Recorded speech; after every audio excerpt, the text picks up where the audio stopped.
So again, MonetaPro, I appreciate the opportunity. As Mariana said, I'm basically a lifelong entrepreneur. I've started 11 companies. I've actually taken 3 companies public in the OTC, the microcap market.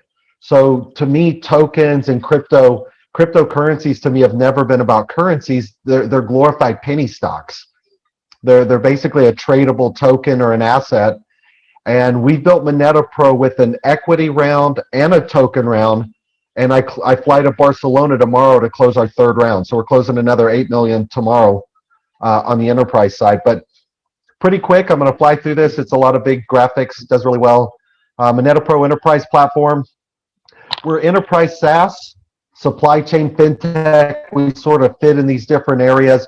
We're an award-winning B2B marketplace. We've actually won 8 contests around the world, including D10E and Coin Agenda with Michael Turpin, experience management team. But the market we're going after, as Mariana said, it's an enterprise market. It's a $17 trillion market of what's called corporate barter or global trade. This is where the largest companies in the world trade assets. And the problem for the way they do it is it's still old school. A lot of these companies will trade manually. So they have to identify a partner, call, there's no integration into their asset management system. So it's very difficult. And basically it has to be repeated each time. It's like the old days of barter. I've got chickens, you've got, and the portability of money is where the word moneta comes from. Money was the seashell, the moneta shell. And so a lot of big consulting firms have talked about this being a problem that nobody's ever solved. And we've not only solved it, we integrated with IBM for the audit and tracking side that I'll share here quickly. But basically what I mean by enterprise, if any of you think about eBay or Amazon, it's a single sign-on. It's a username and password. It's business to consumer, $84 sale. Ours is hierarchy driven. So companies can create divisions and departments. They can assign rights and authorities, assign different people into the system.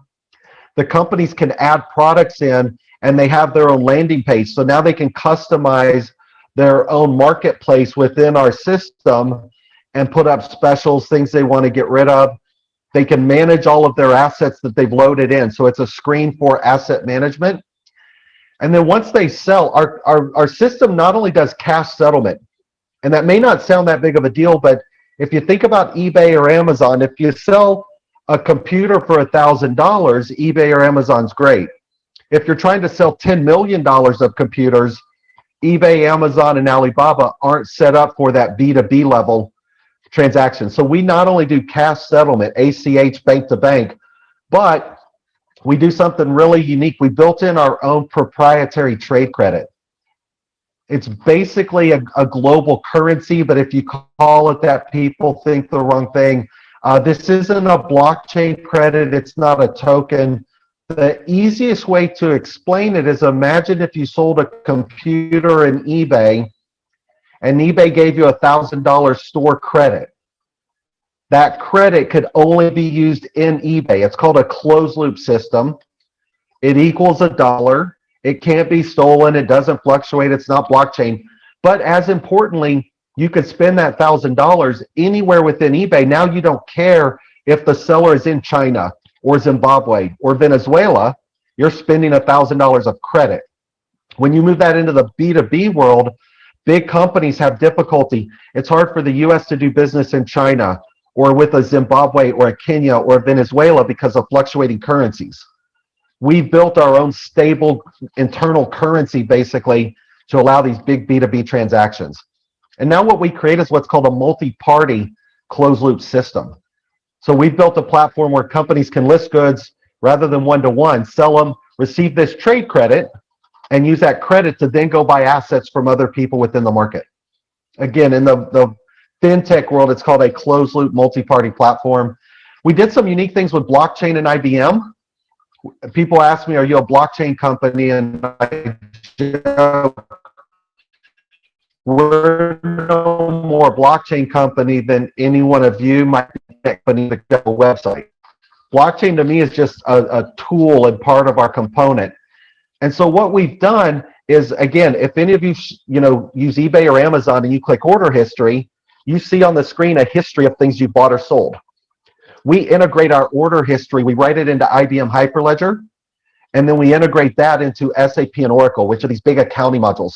So now in our system, if a company actually sells or transfers items, we can remove that quantity, transfer it to the other party, and we use a blockchain contract as an audit trail to prove the asset was transferred and not stolen.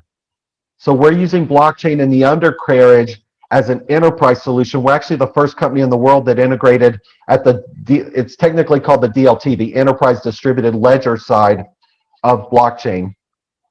Value proposition, real quick, we're finishing up efficiency, liquidity, and trust. We're going after big companies that already have a history of trading. Myself, again, I've built 11 companies, taken 3 public. I was 32, was a $1 billion company in 1999. It's what went on to become PayPal. I was actually the master merchant in the world for credit card processing on the internet, and that's what enabled PayPal and these other guys to come in later. Different enterprise guys that we brought in, management team, including some advisors from BlackRock. So the left side here are corporate enterprise guys. The right side are more blockchain. Turpin, Steve Beauregard, Dennis Kucinich, the former president. Some of you guys would recognize a few of the players. Go-to-market strategy, we're going after big target industries, airline, automotive, manufacturing. These are the companies that have a history of trading. And we targeted certain ones. We looked at the largest companies in the world, found ones that had an evidence of trading, and came up with a target list. And so these are the kinds of companies we're going after. We're in discussions now with about half of them to be first ones in the market. Revenue model, enterprise SaaS. So there's an onboarding fee, monthly hosting, and a transaction fee. These are all levers. We can discount the onboarding. We can extend the transaction to get companies on earlier.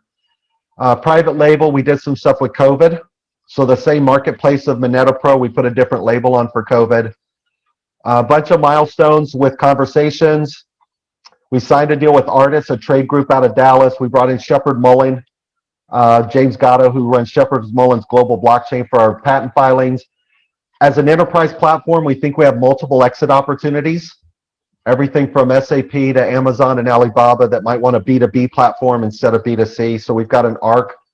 And then this is what we're just closing. We're actually oversubscribing on this, but it's a $5 million equity round. And again, we did a 50-cent equity for the US investors, and we gifted a 50-cent token out of Malta where we qualified our token as a virtual financial asset. That token's being listed on a direct token offering out of Centurion, which is the global crypto exchange out of Dubai.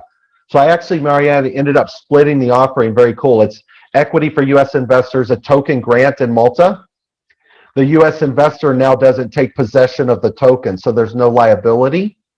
It sits in our treasury wallet in Malta, and the US investor can take delivery if and when that exchange token gets to be 50 cents or higher. So we hold it in treasury, and then they can take delivery at a wallet anywhere in the world, sell it on the exchange in Dubai, but still own the equity. So really cool program. And that's it. That's MonetaPro, enterprise fintech platform, a little bit of blockchain, and the offering is both equity and tokens.